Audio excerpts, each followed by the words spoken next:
Hi Taurus, and a very warm welcome to your annual forecast 2020 to 2021. As we begin a new decade, it's an opportunity for a lot of fresh starts for you, dear Taurians. And it's already begun because of Uranus in your sign. Many of you have been having a lot of emotional awakenings, a lot of changes happening in your life, maybe a few too many surprises. But this year is a powerful, rich year, filled with many astrological influences. So I'm going to go through certain dates. Don't be concerned as to noting them all down, because at the end of the video, I've got a list of those important dates for you. So let's look at 2020 for Taurus. Instead of the usual 4 eclipses a year, we've got 6 eclipses this year. So when there are so many eclipses, this often indicates big changes globally, but also an opportunity for some profound personal transformation to take place this year. And when that happens, although it may be turbulent, it also brings the opportunity for a lot more of the things that you really want in your life actually manifesting. So January 10th, we've got a lunar eclipse happening here in Cancer in your 3rd house. The 12th, we've got Saturn and Pluto coming together, which you may have heard many astrologers talking about. So for a lot of this year, we've got a balance going on between this 3rd and 9th houses, Taurus. Now the 3rd house has to do with learning. And the eclipse here would ask you, is there something you need to learn or want to learn? Are there some skills that you'd like to develop? And maybe turn a hobby into something that can be very productive for you, financially, and also fulfilling.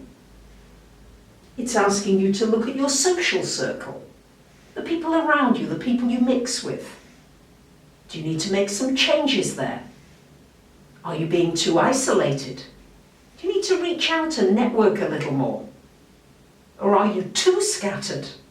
And do you need to learn how to focus and prioritize? And then we've got a lot of activity here in this 9th house. This has to do with your spiritual path. What brings meaning to your life? Are you doing meaningful work? If you don't feel you are, how can you bring more meaning into your work?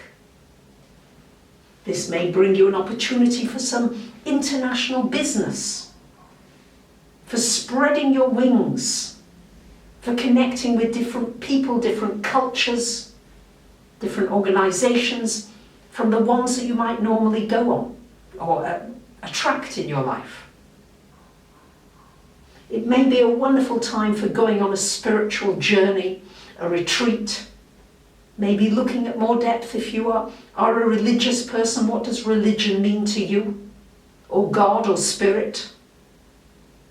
It's a wonderful time for some higher learning, for taking your learning to the highest possible level, and for teaching and sharing your wisdom with others.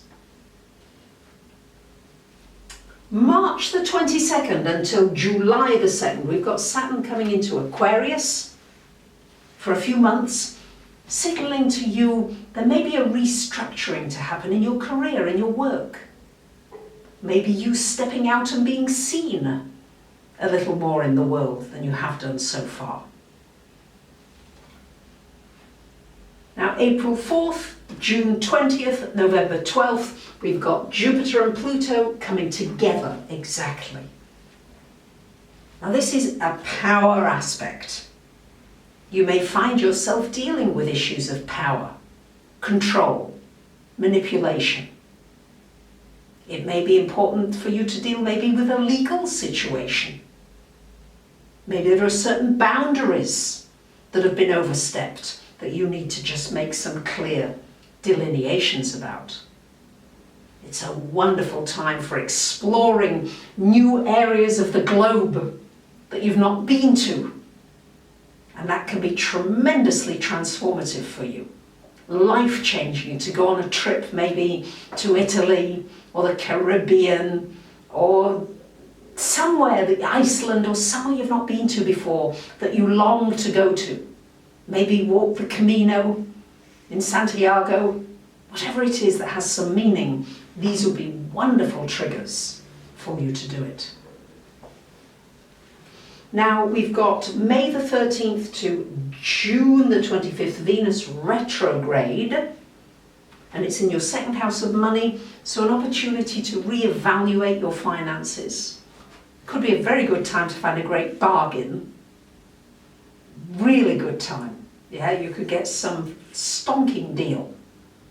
Because when Venus is retrograde, people often don't know the value of what they've got.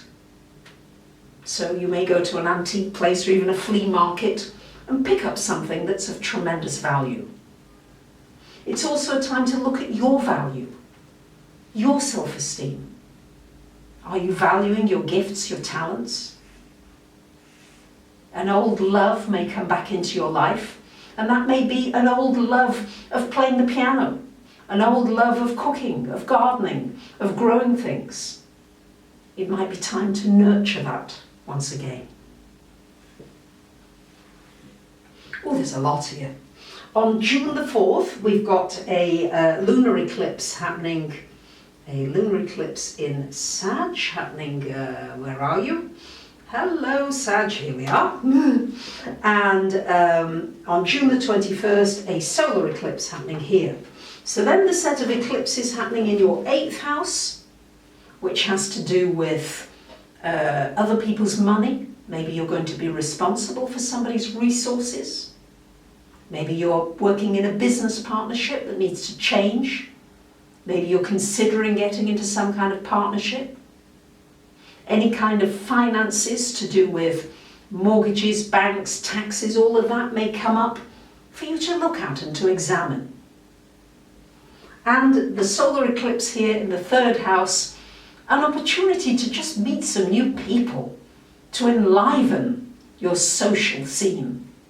And some networking could be really enjoyable and also pay off for you. And then we've got Saturn going back into Capricorn, back into this 9th house, maybe reminding you about keeping your boundaries, keeping your good resolutions from the new year, and really saying, having another reassessment of your plan and how you really want to work on what is most important in your life. And it could be a business trip that ensues that's overseas, or some business with an overseas organisation. And on July 5th, we've got a lunar eclipse happening here, and which is really powerful once again, strongly activating a search for meaning and looking at your life and you look how you use your time. Are you making the things that are important? Are you putting the time into the things that are important to you? Or are you just letting time slip away and maybe watching Netflix and YouTube? And whilst that's okay, is there a balance in all of that so that you're feeling productive and useful as well? And September 9th to November 13th, we've got Mars going retrograde in your 12th house. It's not the best time for starting new projects, but it's a really good time for revisiting existing ones and completing them and getting them done. It's also important with Mars in that 12th to deal with anger, frustration, anything that's upsetting you, to get it out. It might be exercise, might be kickboxing, might be swimming, might be singing, whatever it is that gets out, whatever's sitting inside of you is important when Mars goes retrograde. November 13th, we've got a lunar eclipse happening here in your money house, and December 14th, a solar eclipse here in other people's money and finances, and also intimacy. So here, an opportunity for recharging, resetting your finances. Maybe something that you've been working on comes to fruition and you make a lot of money, or something begins to move in that area of abundance for you. And here, the 8th house getting activated, you may get into a new business deal with somebody. It's an opportunity for going deeper in a relationship situation and really allowing yourself to feel everything. December 17th, we've got Saturn coming into this 10th house, and the 20th, we've got Jupiter. These two are quite close at the end of the year. Hasn't happened since the 1400s, so big change here. And this is the Aquarian energy. Where do you want to feel free in your work, in your career, in how you are in the world? Is it time to put yourself out a little more, to be seen a little more? This is what is being encouraged by Saturn and Jupiter. And these are the business planets. So you may find yourself doing a really good business deal, or getting a good contract, or something positive coming to you as a result of your hard work. So Uranus, of course, in your sign, it's bringing changes in relationships because it always activates the opposite. So maybe a few little bumps and blips here and there. But keep remembering, Taurus, don't get stuck. You begin to feel stuck, do something different. Even if it's going for a walk and taking a little break, move the energy. Keep moving the energy. And try to remember to do new things this year. And you'll find that everything will begin to blossom for you.